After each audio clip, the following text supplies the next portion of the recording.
What's the most body-freezing confession you've heard? Story 1. At a teenage sleepover, my friend told me the leader of their church had been assaulting her repeatedly, and she was scared she might be pregnant. We had just been talking about Take That versus Backstreet Boys. We were 13. She had written about it in an essay we'd been assigned that same week, and our teacher had an absolute meltdown, but in the most helpful way.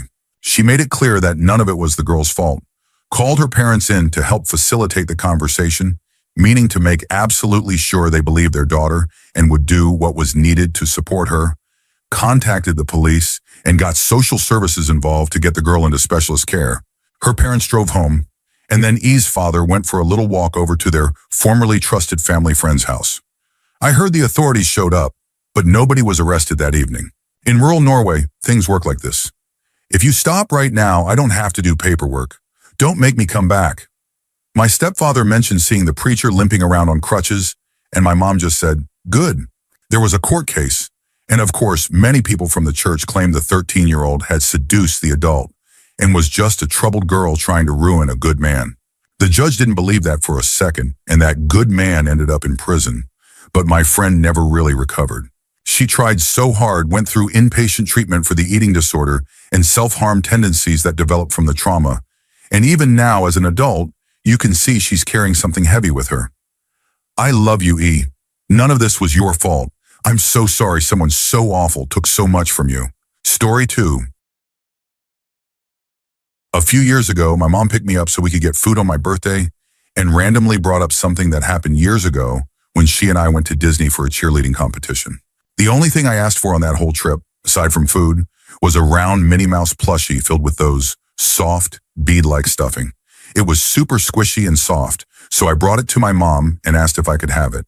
She had said no, and I just assumed she didn't want me to have it. That day, she casually told me why I ended up getting it on the last day of the trip. At the time, she and my biological father were still married, and he had emptied their joint bank account at a local adult venue. Her friend, whose daughter was also on the team, had to cover dinner for us that night, and I had no idea. The next morning, my mom had to call her job and ask for a 3-day advance on her paycheck because we weren't leaving until Saturday morning. That meant nearly 4 days without food money since our package only included breakfast at the resort. I already disliked my biological dad at this point, and I just couldn't believe he would be so careless. I believed he could do it. I just didn't expect him to leave us without food for days. I still have that plushie, by the way. It's in my closet. My biological father? No contact. Story 3. My grandmother married a man nearly 20 years younger than her, shortly after my sister and I were born. When we were about 2 years old, our mother entered a psychiatric facility, and we were placed in our grandmother's care.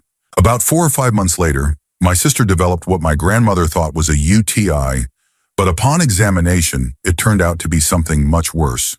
After a formal investigation, my grandmother's husband was arrested. Nearly 2 decades passed. Though my grandmother had divorced him, she remained friends with his 2 sisters, one of whom was about 15 years younger than him. During a 4th of July celebration, the sisters were visiting and mentioned that her ex had been released from prison and was living in a facility for offenders. That's when the older sister dropped a shocking comment. It didn't stop him last time, and it won't stop him this time. We all just stared at her in disbelief. What did she mean last time? Apparently, before marrying my grandmother, he had been released from a mental institution after being admitted for inappropriate behavior involving his youngest sister. The entire family knew about his history, but kept it to themselves because it happened when he was technically still a minor, 17, and they believed the hospitalization had fixed the issue. After he reoffended, they just never talked about it again, despite staying close with our family, which had been traumatized by what happened. Needless to say, we all cut off contact with them. Story 4. In high school, I went to a friend's house to hang out. This kid was a little sketchy, but I'd known him my whole life, and we were always good friends. When I got there, 2 guys were already there whom I had never seen before.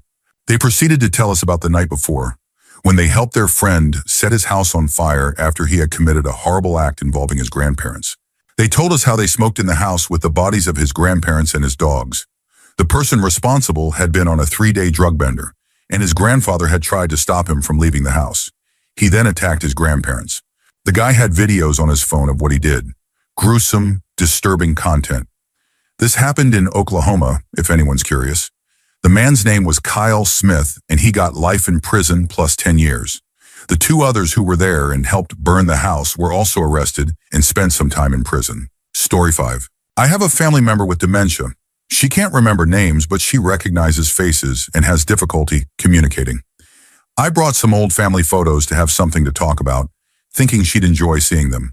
I showed her a photo of her uncle, and she immediately became clear and serious. She said he had hurt her sisters, and her older sister had once tried to get her to go over to his house so she wouldn't have to anymore. But she refused. They lived next door, and that refusal created a lifetime of bad blood between her and her sister. I always knew they didn't get along, but I never knew why. Hearing her recount this story so clearly, with full names and details, was shocking. I hadn't heard her so coherent in years. I knew Uncle D. We had gone over to his house countless times, and I had good memories of him. I couldn't tell if this was just a story created by her dementia or if it was real, given how vividly she recalled it. Story 6. I used to work nights at a hotel. One week I was scheduled for the later part of the week and missed that we had been housing a family friend of the general manager. This guest was an elderly woman, probably in her early 80s. She came down to the front desk at midnight looking for a bottle of water and ended up staying until around 3 a.m., just talking about life, telling stories, and I was listening and chatting since it was a quiet night. Then she shared why she was there. She had been deemed not mentally fit to be unsupervised and had tried to leave the state with friends against her husband's wishes. He was her designated supervisor. After she ran off, the police had to find her, so her kids arranged for her to stay at the hotel. She told me she hated her husband because of all the trauma he caused their son, including making him work a dangerous logging job where he was seriously injured in his early 20s. She went on and on. She also told me she was supposed to be taking her medications, but her kids hadn't brought them in 3 days.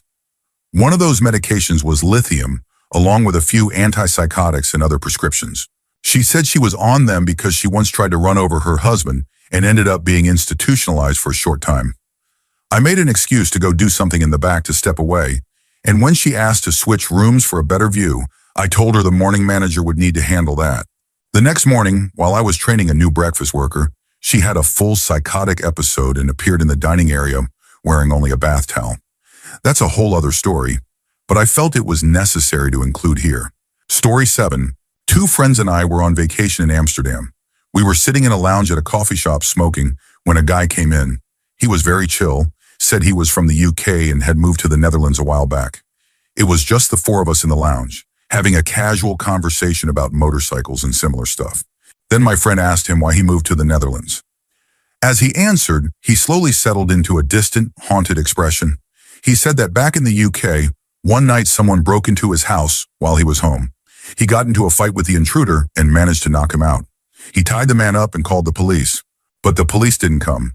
He called multiple times, but after over an hour with no response, he dragged the intruder into the yard and poured gasoline over him.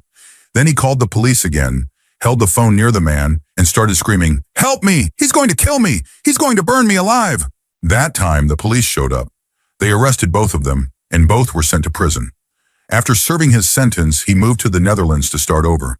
You could tell the story was real by the look on his face and the silence that followed. We all just sat there for a moment, completely quiet. He stared at the wall, not saying anything. Then he snapped out of it, and we resumed a more normal conversation. But I'm not gonna lie, we were all extremely nervous after hearing that story. Story 8. We were standing around at work, maybe 5 or 6 of us, all taking turns making jokes and telling stories. Our boss was also hanging out with us. One of the newer guys started telling a story with the vibe that we were all going to find it funny. Basically, he and his cousin went to a party hoping to meet some girls. They split up into couples. His cousin got rejected by the girl and left, upset, leaving him there. He woke up still drunk and saw that his cousin was gone.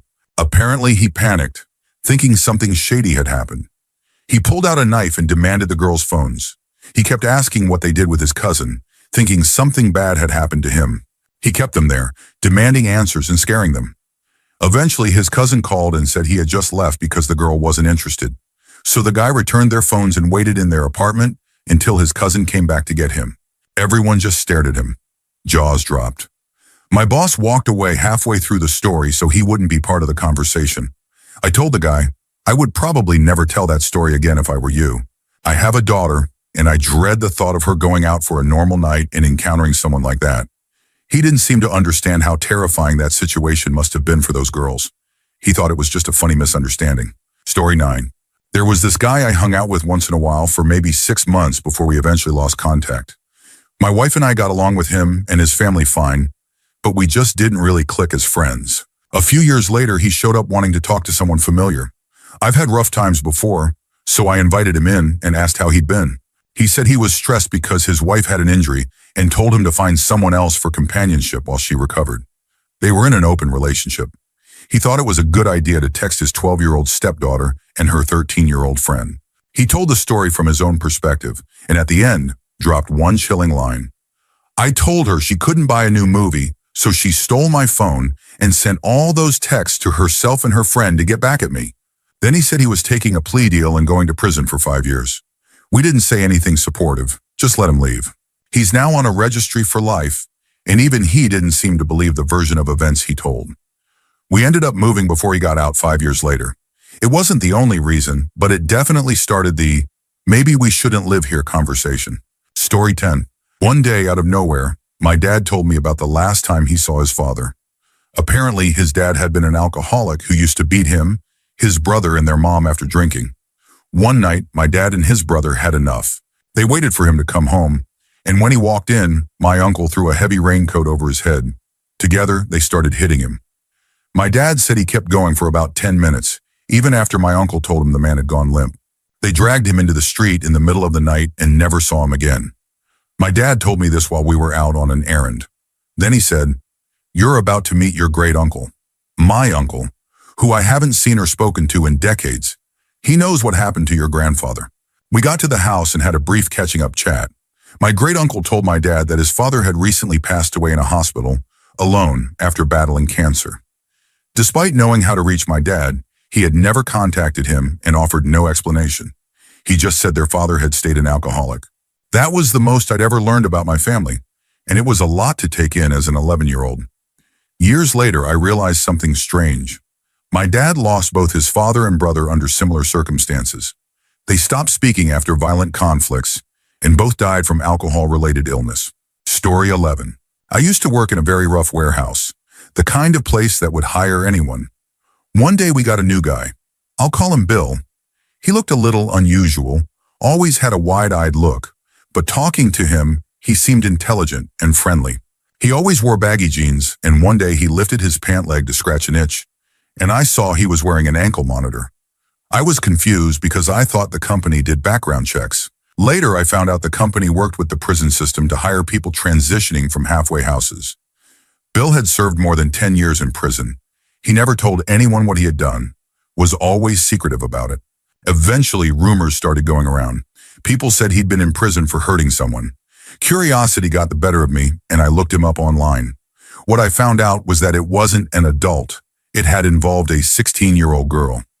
I kept this to myself, but I couldn't look at him the same way after that. Then one day, Bill said something disturbing. He told me he was riding his bike to a store when he saw a woman and started to feel something he described as uncomfortable. He said it scared him, so he left quickly to avoid doing anything impulsive. I didn't know what to say. I just nodded and said, "Oh, wow." Story 12. My grandfather was crying one day in the dining room. I asked him what was wrong, and he said nothing. He was just remembering the little Italian boy who saved his life. My grandfather was a paratrooper in the French Foreign Legion, 3RF. He was stationed in Algeria during the conflict and saw a lot of action there. This story was chilling. They were on patrol and my grandfather was the point man. He was relatively new. The Italian soldier came up beside him and told him to stop and survey the surroundings. The area was a prime location for an ambush. My grandfather said he was scanning the area when the Italian shouted, "Get down!" shoved him to the ground, and fired a burst directly to their right.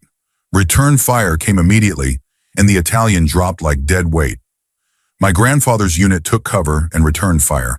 He dragged the Italian to safety and started tending to his wounds while calling for the medic. The soldier had been hit in the abdomen and was bleeding badly. They patched him up, but the medic said he needed a hospital fast. The fight went on for a while, but eventually the firing slowed. It seemed the attackers had retreated. The unit leader called for a helicopter to evacuate the wounded. There was only one, the Italian. The helicopter arrived, and they loaded him up on a stretcher. But the attackers hadn't left. They had been waiting. They started shooting at the helicopter. The pilot tried to gain altitude quickly and banked to avoid the gunfire. My grandfather watched as the stretcher slid out and the Italian fell straight to the ground. He hit with a loud thud, dust rising on impact. He landed in the open so no one could get to him right away. The helicopter had to leave. This time my grandfather's unit didn't wait. They were angry and they pushed forward until they were completely sure the area was secure.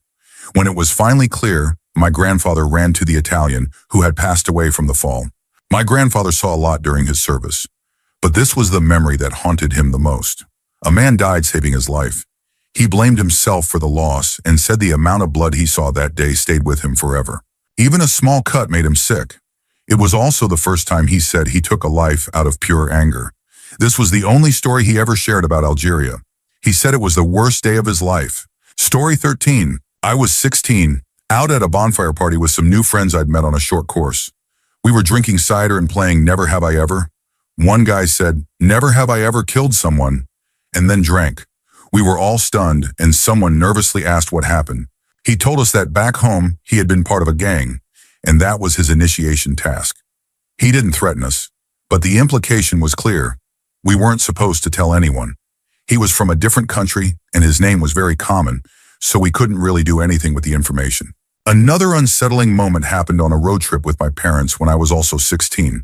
We were heading to a village in the mountains when my dad picked up a hitchhiker. My dad liked meeting people and wasn't a small guy, so safety didn't usually concern him. But almost immediately, something about the man felt off. We told him where we were going, and he said he was a police officer investigating crimes in that area. Then he turned to me with a wide grin and said I needed to be careful going up there, or I might really need to earn my way. I froze, laughed it off, and we dropped him off quickly, never mentioning it again. But that moment has stuck with me for over 10 years. Story 14. I have one scary story and one fun one. Starting with the scary one. I used to work at a restaurant with a guy I became close friends with. We would often hang out, go drinking, and stay up late. He told me a lot about his difficult childhood, being physically abused by his father and bullied in school because of a slight lisp. One night after a late shift and a lot of drinking, we were walking back to his place to smoke and play video games. That's when he casually told me that he used to hurt animals when he was younger. He said he did it in various ways, setting one on fire, tying another to a rock, and throwing it into a pond. The worst part was when he described harming one in detail, including how long it took and how it behaved. He even chuckled while telling it. It was disturbing. The second story is much lighter.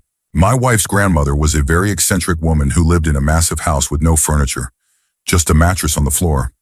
She spent all her time on her art, which filled every wall. She lived in Alabama after World War II. She had served in the Women Air Force Service Pilots, WASP, and while she didn't fly, she monitored radar systems.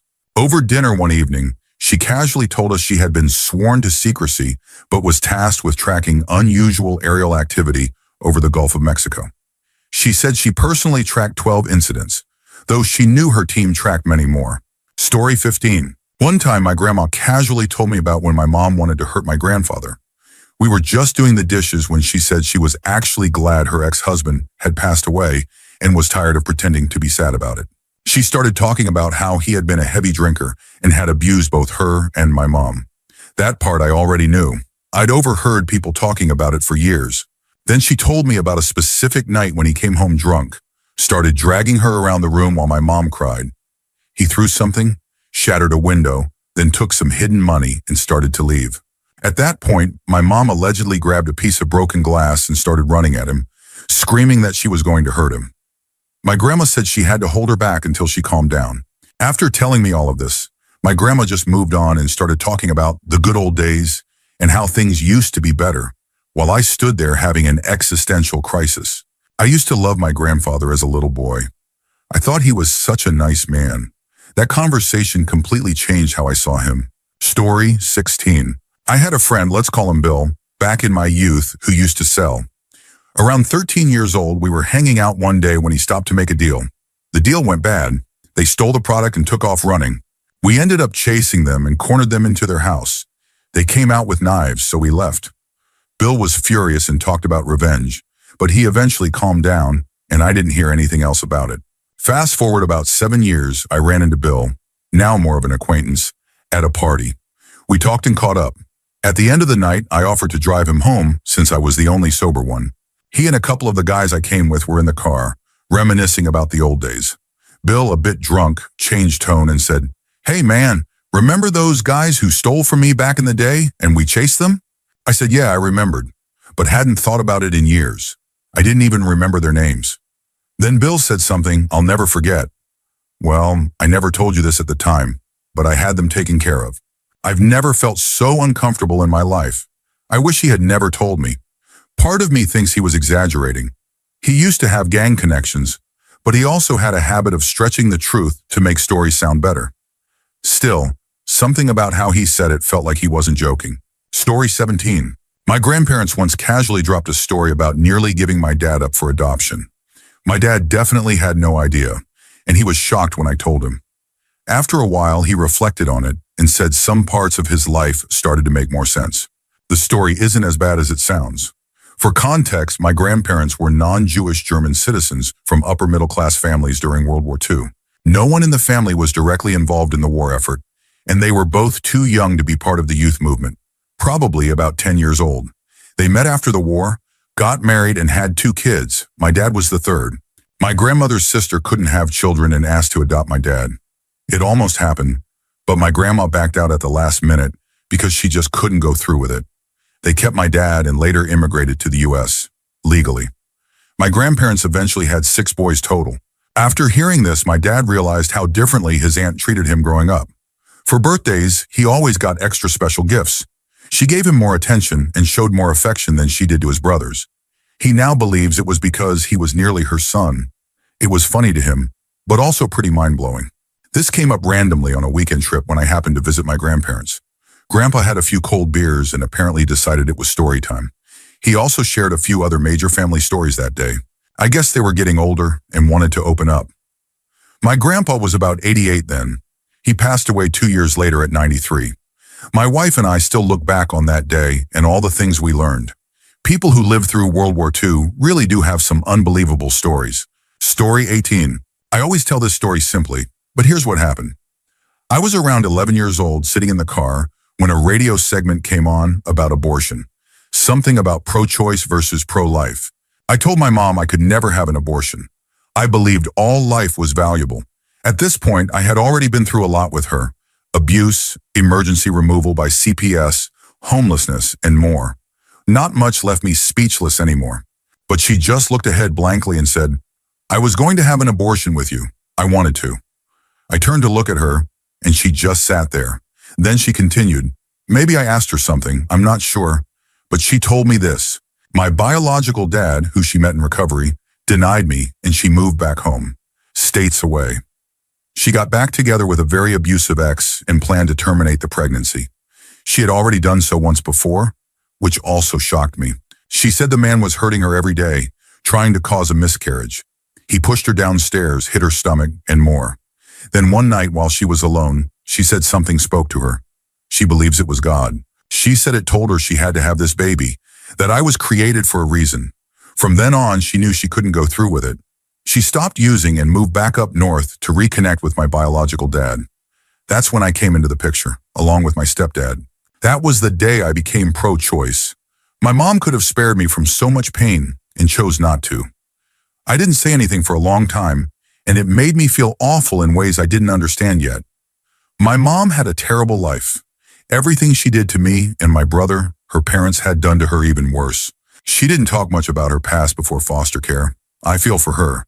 She gave me the same start she was given, but I've been lucky to have more choices. Still, it's a lot to hear when you're only 11 years old. Story 19. My ex-boyfriend used to randomly tell me really dark things with little to no warning when we were together. It was a toxic and abusive relationship, which is why those things were said and why I stayed. I was very concerned for him, but he also scared me quite a lot. For example, he told me he had hit or kicked his dog, and he kicked me a couple of times, even in front of other people. He said he had dacrophilia, a condition where someone is aroused by tears, and would get angry if I asked if it applied to me.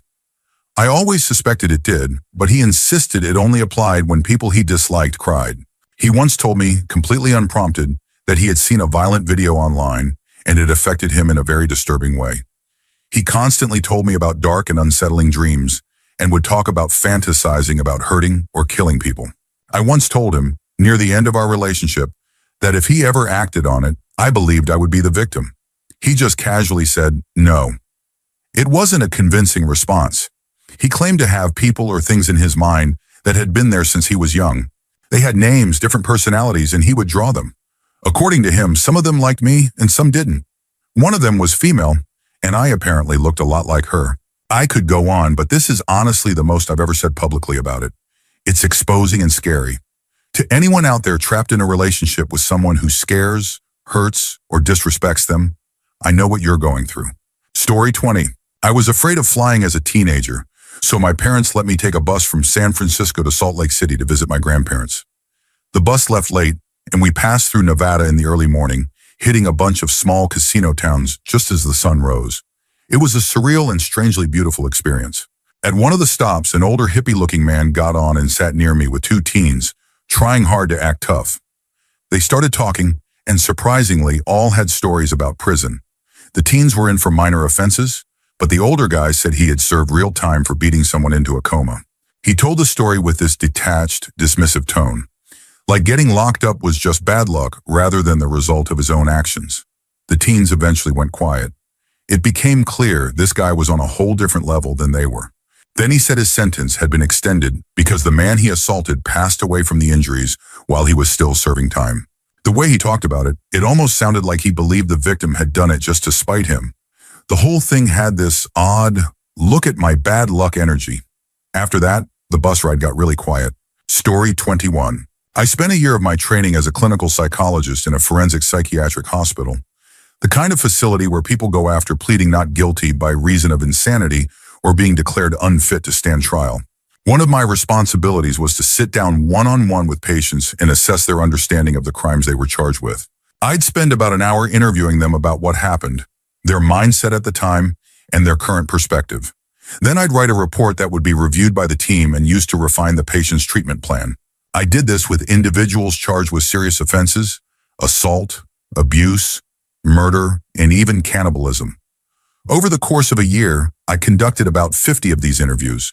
So, as you can imagine, I heard some very heavy confessions. I haven't read through other people's stories yet, but I'm pretty sure not many can say they've heard someone confess to eating someone they once loved. Story 22. Not exactly a confession, but it was extremely jarring and came up completely out of the blue. At my first professional job, I had a coworker I'll call Jane. She was a small, quiet woman in her late 30s, though maybe older. Her hair was already graying a bit. She reminded me of Velma from the old Scooby-Doo shows I watched as a kid, just with much longer hair. Jane and I rarely spoke, only during brief interactions at the copy machine. We'd exchange greetings and go about our day. One day we were at the copier at the same time and did our usual hello. Then she slowly started venting about how stressful her week had been. It was a one-sided conversation, but she was talking to me, so I nodded along. She began with the usual stuff, deadlines, kids acting up. But then, in the same calm tone, she said that the night before, she had been in the car with her husband when they started arguing. He suddenly drove off the road into the woods, pulled a handgun from the glove box, and held it to her head. She said he alternated between ranting about how tired he was of her and asking if arguing with him was worth her life. At one point, he even wondered aloud how well their kids would cope with him in prison and her gone. Then without another word, he put the gun away, drove back to the road, and they went on with their evening. I was completely frozen. I was only 26 and had no idea how to respond. She didn't wait for one either. She just walked off like it was nothing. Looking back, I think she just needed to process what had happened and use me as a sounding board. But it haunted me for a while.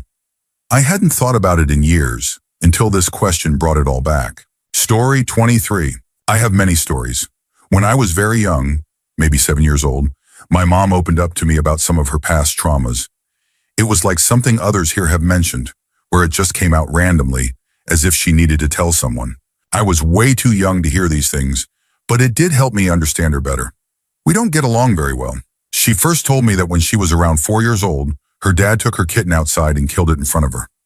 Another time she told me about something awful that happened to her as a teenager. A boy she didn't know pulled up in a convertible and asked her to go for a ride. She agreed, but once they started driving, he took out a bag of silver paint and began inhaling it. She said that by the time he pulled over, the paint was all over his face. He got out of the car and something terrible happened. She never reported it. Another time I asked why she had divorced my dad, as little kids do, and she told me it was because he had a drinking problem.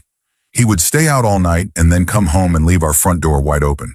On one occasion, they argued while he was holding baby me, and he pushed her while still holding me. I luckily don't remember that, though I have memories from that time. She also told me that when she was young, her brother touched her inappropriately. The same man, my uncle, touched me once during a family Christmas. I didn't tell anyone until much later. It wasn't until I was in my 20s that I learned my dad also had a drug problem. He used Hero and would come home with needles in his shirt pockets. I was told he accidentally burned down his parents' house while high. One of the most unbelievable stories is about my great-grandparents. My family has owned farmland for generations. Apparently, some of our relatives were even buried on it.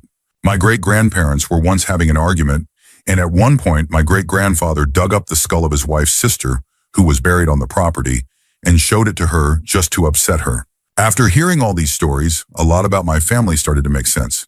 I've had a very difficult time with my parents, especially. Honestly, I could go on and on about my whole family. Story 24. My summer camp used to bring in underprivileged girls, and I still remember 2 of them in the stories they shared.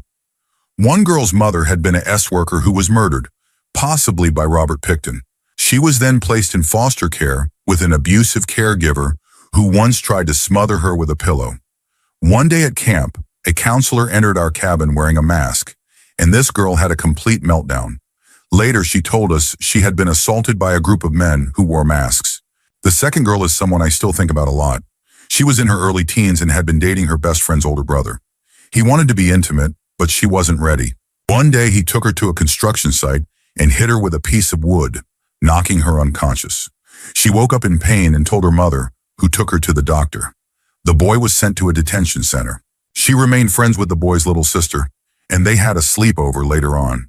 She recalled the dad making them soda drinks while they watched VHS tapes. The next morning, they couldn't remember anything past a certain point. When they went to finish watching the movie, they discovered the tape had been recorded over with deeply disturbing footage involving the father. It was apparently his way of retaliating for what happened to his son. That girl ended up in the foster care system. About 10 years later, I saw her working on the streets downtown. I think about her often and feel such sadness, wondering where she is now.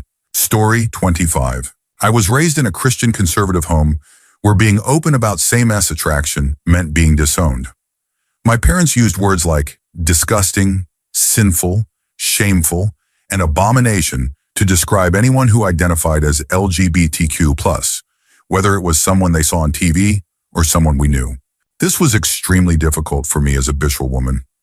I kept that part of myself hidden for so long, so hidden that I didn't even fully accept it until I was married.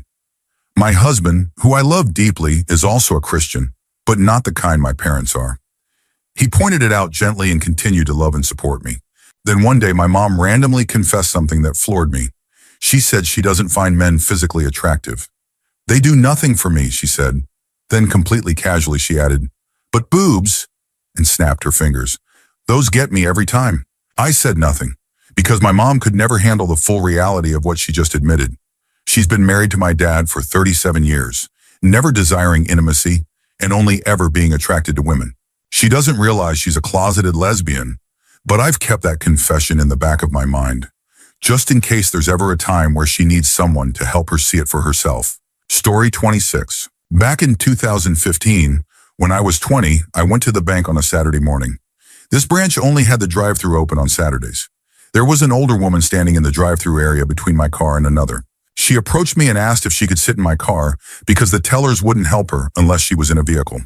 Being naive, I said sure. We chatted about small things like the weather and local events until she suddenly said something that creeped me out more than anything I've heard in person.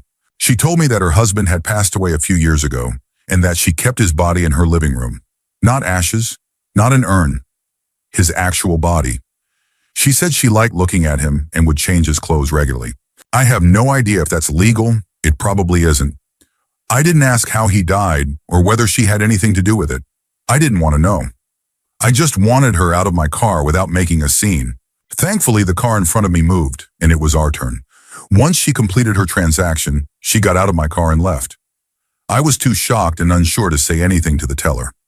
I've never let a stranger into my car again, no matter how harmless or kind they might appear. Story 27.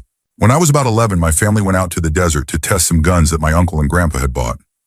My grandpa had been a firearms instructor for 40 years, so everything was always handled safely. After about an hour out in the sun, my cousin and I got bored and started playing in the back of my grandpa's truck. It had a bed cover, so it was shaded and cool. By play, I mean we snooped around in old boxes we probably shouldn't have. We were looking at random trinkets and digging through stuff when we found a very old wooden box at the bottom of a black trash bag. Inside was an old, broken dog collar. We didn't think much of it and left the box out. A few minutes later, our grandpa came back and saw what we'd found. He asked if he had ever told us why he became a firearms instructor. We said no. The story he told us has stayed with me ever since. When he was 16, he and his uncle went to the Tonto National Forest during hunting season. He wasn't a good shot then, and mostly went to get out of the house. They stayed out later than they should have and ended up lost near a stream at dusk. As they tried to find their truck, their hunting dogs became uneasy, completely still, tails between their legs, refusing to move. His uncle grew concerned because the dogs had never behaved like that before. Then they heard something moving across the stream, followed by the sound of a woman calling out, "Here, boy," and patting her legs. One of the anxious dogs started crossing the stream toward the voice. The area was pitch black, and the voice came from up a steep hill across the stream. The dog climbed up the hill following the voice. His uncle yelled out, telling the woman to stop scaring the dogs, but she didn't respond. He fired a warning shot into the air and threatened to take further action. My grandpa, from his angle, could see the hilltop clearly in the moonlight. He said there was a woman standing by a tree. When the dog reached her, she grabbed its collar and with one hand slammed it against the tree. He said the first hit paralyzed the dog, the second killed it, and the third broke it free from the collar. The dog rolled down the hill into the stream. My grandpa raised his rifle and fired at the figure until he couldn't see her anymore. Something fell into the water, what looked like the collar. He and his uncle carried the dog and the collar until they found their truck and drove away. He's never hunted in the Tonto National Forest since. After hearing that story, my cousin and I never dug around in any old boxes again. I later asked my mom about it, and she confirmed that Grandpa tells this story to everyone in the family at least once. It's the only scary story he's ever shared. Story 28. An uncle of mine in the 1960s, when he was just a kid, basically helped smuggle firearms. This was in the 1960s in Ireland, during a very tense time. He didn't know what he was doing back then. He used to collect parcels at the port for an older man in town and deliver them by bike for a bit of pocket money. He did this once or twice a week and was pretty proud of himself. One day, he was riding his bike to deliver a parcel when he fell off and one of the boxes tore open slightly. He looked inside and to him, it just looked like a bunch of metal, wood, springs, and screws. He thought nothing of it and continued on with the delivery. After that, he was never asked to collect any more parcels. He suspects the man didn't trust him anymore after that accident. About a decade later, he vaguely remembered the whole thing and brought it up to my Nana, who eventually told him the man had vanished after authorities found a shed of his filled with rifles. He was suspected of having connections to the IRA. When I was younger, my uncle loved telling this story. Anytime we had a family get-together and drinks were flowing, we'd hear it again. He's been more reluctant to talk about it lately, and honestly, I wish I had asked him more about it back when he was still willing to share. Story 29. My grandfather once told me how he had let his romantic rival drown so that my grandmother would only have him as a suitor. It wasn't told like a confession, it was more of a brag. In fact, it's apparently a well-known story in our family. According to my grandfather, he saw the other man slip on a muddy riverbank and grab onto a fallen tree branch sticking out of the water. My grandfather said he could have easily grabbed the end of the branch and pulled the man to safety, but instead, he just stood there and watched until the guy lost his grip and was swept away by the current. The scariest part of this story is that it was verifiably true. When I was a teenager visiting the town where it happened, I went to the local library to check old newspaper archives. They had a full set of microfiche, and I actually found the article. My grandfather was quoted in it, saying, "There wasn't anything anyone could do other than watch." Story 30. My mom almost didn't exist. My grandfather served in World War II in a vehicle he called a half-track. He was always a quiet man. I can remember him saying maybe 2 or 3 full sentences to us on any visit. We used to joke that Grandma talked enough for both of them. When Grandma had a heart attack and stroke and ended up in the hospital, my sister and I went down to help clean out the house and get them ready for assisted living. He wasn't happy about it, but we were doing what needed to be done. While we were there, Grandma had another episode and was rushed back to the hospital. We took Grandpa to see her, but due to COVID restrictions, which were easing at the time, the hospital wouldn't let him in until she was settled in a room. He refused to leave without seeing her, so we waited with him in the car. I'll never forget those hours in the car. I was afraid to even breathe, afraid he might stop talking. He shared more with us that night than he ever had in our whole lives. He talked about serving in World War II, Korea, and Vietnam. He talked about helping design war games for the military. Then he told us about Germany. His half-track had been hit, and he was left injured in a village bakery until medics could retrieve him.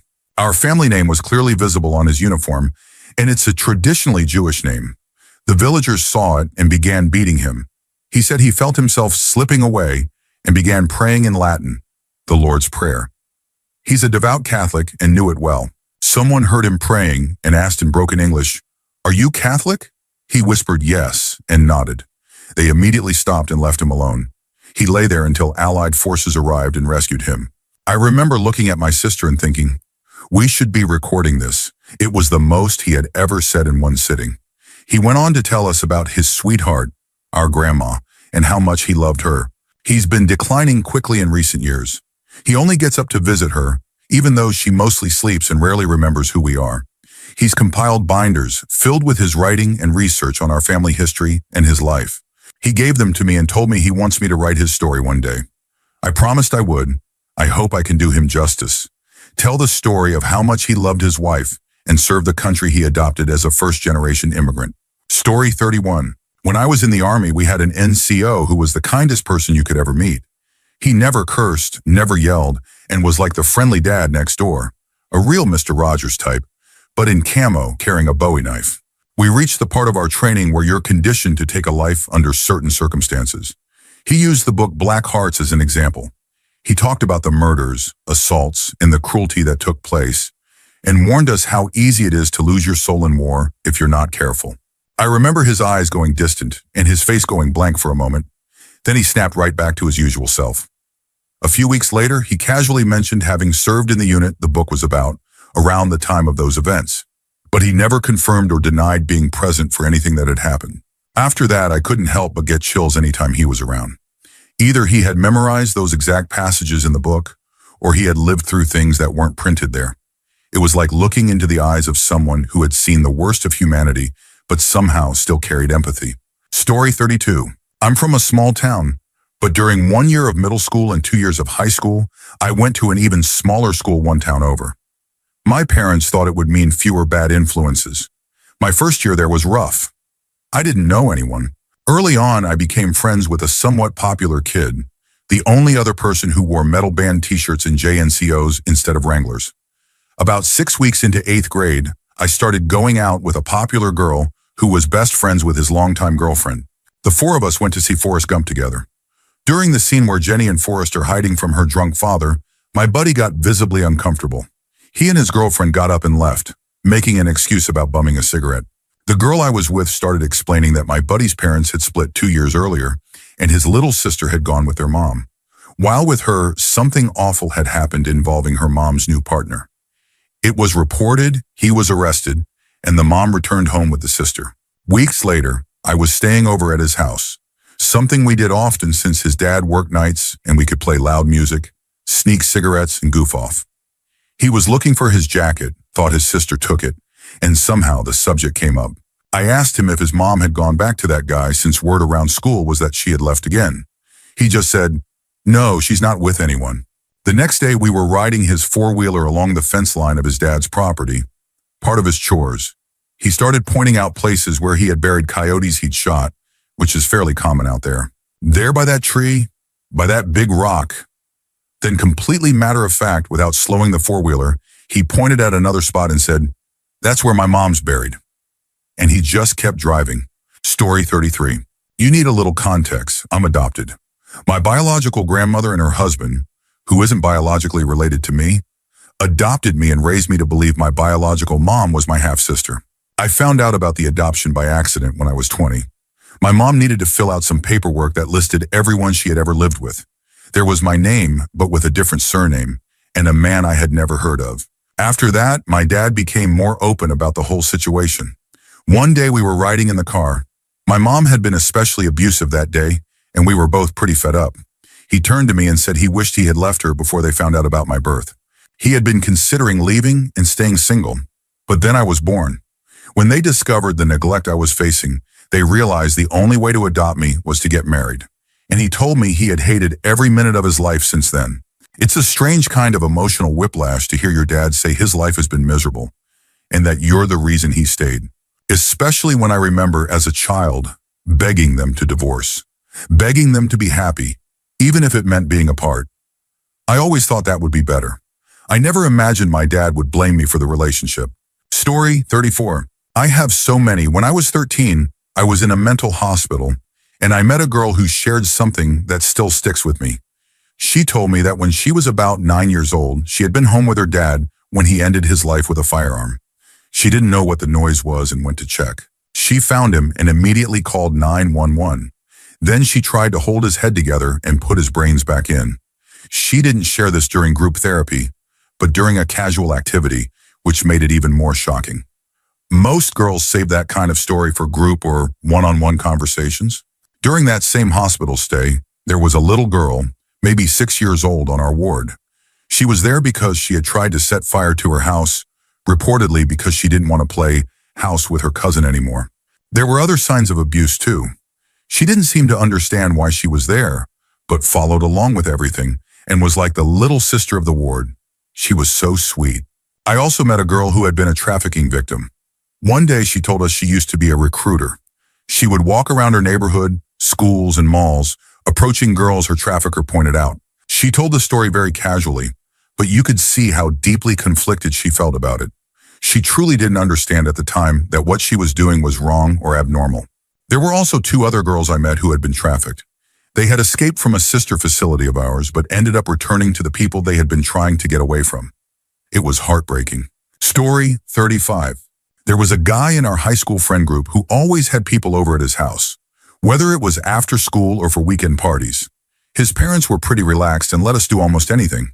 Some people were truly friends with him, but for most of us it was just a place to hang out without rules. I didn't mind him. We were sort of friends, but he was a little odd. Not creepy, exactly, but awkward enough that being alone with him before others showed up could be uncomfortable. Some of us even warned girls to make sure others were there before visiting, not because we thought he'd do anything, but because he had a habit of scaring people off unintentionally. Anyway, one night, me, my girlfriend, and this guy were driving home from a party at a friend's place.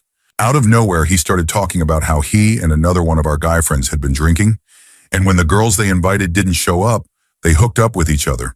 We thought he was joking and laughed it off, making jokes with him until he started crying. He got emotional, even grabbed my shoulder while I was driving, sobbing and saying how much he hated himself for it. For the rest of the drive, only about 10 minutes, we tried to comfort him, saying it was okay, things happen, and that we wouldn't tell anyone. I told him that if he needed to talk about it again, I'd be there. It was completely out of the blue. We'd been having such a great night, laughing the whole way home, and then he dropped that on us. It was one of the most unexpected things I've ever experienced. Story 36. I worked with a guy who had emigrated from South Africa. I honestly forget exactly which part. We used to ask him all the time about the differences between the US and where he grew up. He always made it sound like a nice place, until I asked why they moved here, especially to a pretty dangerous city. He said that he, his mom, and his sister came to the US because the worst that happens here is you forget to lock your door and someone steals your stuff. I pressed a little further, and he opened up more. Back where he grew up, they lived in a decent house, which was heavily fortified, and they even had armed guards. But that still didn't stop something terrible from happening. His mother and sister, who was around 12 at the time, were assaulted, and his father and brother were killed. He mentioned that over the course of 5 years, they had hired around 10 different guards. Some of them left for better-paying jobs, but others died while protecting the home. Despite how horrifying this was, he told the story in a strangely cheerful way. He even joked about how, after moving here, someone stole his mom's car, but no one was hurt, And that was a huge improvement in his eyes. That was 15 years ago. Since then, his family has moved to a much safer area. He and his sister are both married now, with kids, and are living the dream. Story 37. When I was a teenager, I used to buy from a guy down the street. He was in his mid-30s, a convicted felon, and had been in and out of jail or prison most of his life. One day I was hanging out at his trailer when he told me a story I'll never forget. He said that when he was a teenager, he was just at home one day when two older guys he knew grabbed him, threw him into a car, and drove him to a trailer. When they got inside, there was a body on the floor, blood everywhere, with fragments of bone and other things on the walls and floor. The two men had beaten someone to death with wooden sticks, and then brought him in and told him that if he didn't clean it up, they'd do the same to him. He started describing in disturbing detail how he cleaned up the scene. I knew he'd done a few multi-year stints in prison, but I never really knew for what. He had once mentioned robbery. Later, someone else told me that one of his prison sentences, 7 years, was related to a body found in a barrel at a local quarry.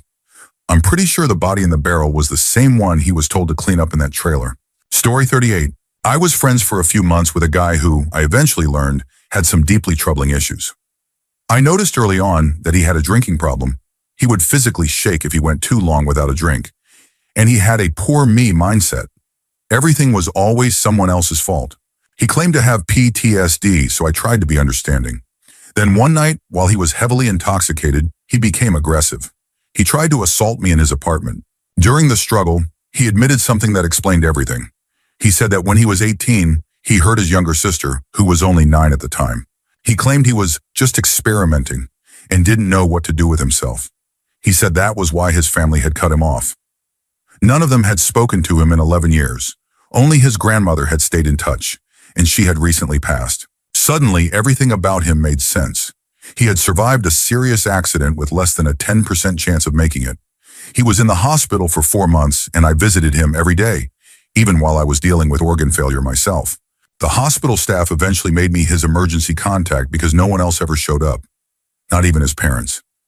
At the time, I kept wondering, how bad could it be that not even his mother would come see him when he might die? After that night, I cut off all contact. The moment he laid hands on me and tried to force himself on me was already reason enough. But when he confessed what he had done to his sister, everything just clicked. It was like the final puzzle piece falling into place. That moment haunts me to this day. Story 39. Unfortunately, I'm usually the one casually throwing out horror stories like they're nothing. I survived a very, very difficult childhood, and even though I'm doing much better now, there's still a lot I carry. I went from severe depression, BPD, OCD, panic attacks, severe anxiety, suicidal ideation, severe insomnia, and PTSD, down to more manageable PTSD, occasional insomnia, and anxiety. The insomnia isn't constant anymore, and the PTSD mostly flares up when my birthday is near. I've been working hard on the anxiety, and honestly, I don't even think I'd qualify for BPD anymore. I barely show any symptoms.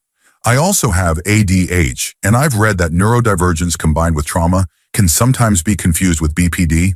Not totally sure. I feel well enough now to return to university. I'm married, and living a quiet, simple life makes me genuinely happy. All of this to say, because so many terrible things happened to me as a child and teenager, moderate trauma or family drama often feels kind of like a joke to me. Recently, I was talking to a social worker in a youth program meant to help people with jobs and training.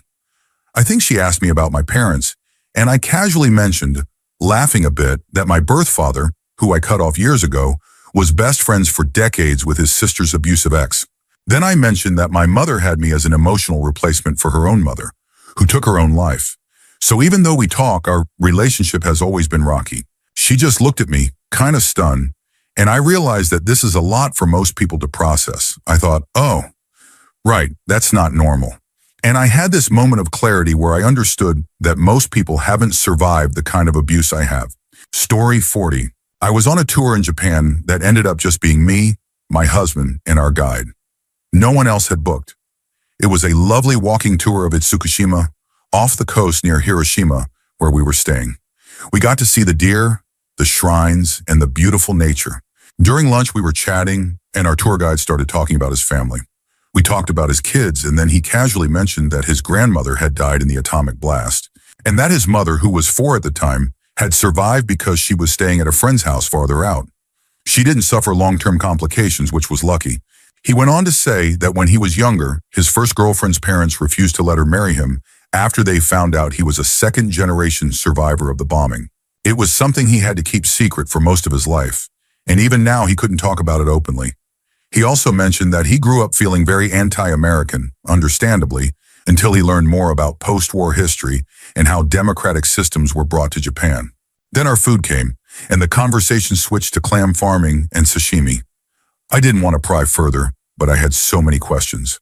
I know it's not unusual for people in that region to have been affected by the bomb, but it was the way he spoke about it, calm, like it was just another part of life, that hit me hard. He seemed happy, though, and said that he learned English specifically so he could become a tour guide. I really admired that. Still, it was a surreal moment.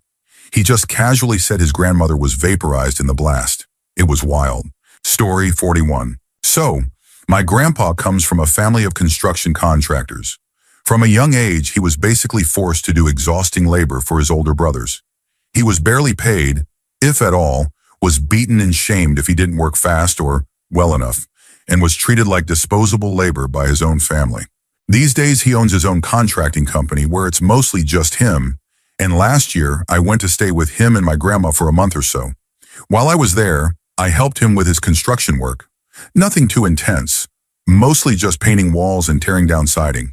During that time, he opened up and told me all sorts of stories from his past, mostly about the many ways he had been mistreated and exploited. He told them all in a joking tone, which felt totally at odds with how dark the stories actually were. A pretty common theme I've learned with people who've gone through that kind of thing. There were a few stories that were really hard to hear, but the one that stuck with me the most was when he told me that, at 13, his brothers forced him into an encounter that was supposed to make him a man. This was rural Quebec a long time ago, where there were no real social or legal consequences for the people involved. He told me this as just a throwaway anecdote in the middle of a conversation, and all I could do was nod and say, wow.